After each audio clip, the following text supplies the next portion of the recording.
En France, la Révolution a inspiré aux compositeurs des œuvres patriotiques souvent pompeuses, souvent grandioses, et ce ton s'est peu à peu diffusé dans l'opéra, jusqu'à donner naissance à ce qu'on appelle le grand opéra, illustré par la Vestale de Spontini, la Juive d'Halévy, la Muette de Portici d'Auber, la Dame Blanche de Boieldieu, ou encore les Huguenots de Meyerbeer.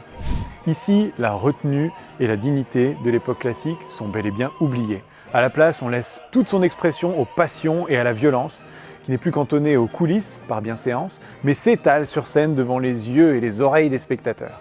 Les orchestrations sont somptueuses, on y trouve des scènes populaires avec de nombreux chœurs, généralement une scène dansée.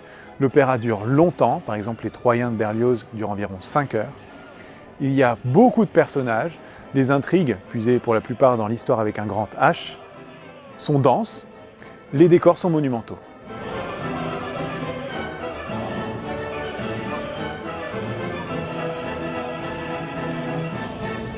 Mais au fur et à mesure qu'on avance dans le siècle, tout cela se simplifie. La lourdeur du ton s'allège, avec Ambroise Thomas, Charles Gounod, puis Jules Massenet, Léo Delibes et Georges Bizet.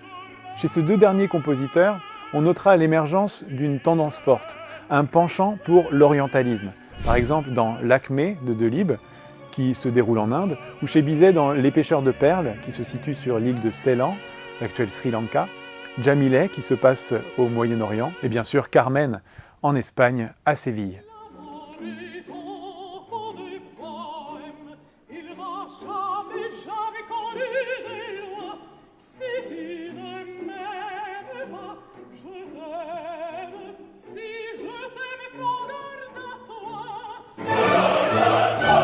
Donc si je devais résumer la tendance des opéras français de la deuxième moitié du XIXe siècle, je dirais légèreté, recherche d'une expression plus populaire, moins élitiste, moins ampoulée aussi, plus naturelle.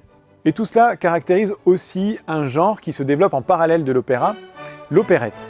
L'opérette, c'est une œuvre comique au ton populaire, un genre dont le roi s'appelle Jacques Offenbach.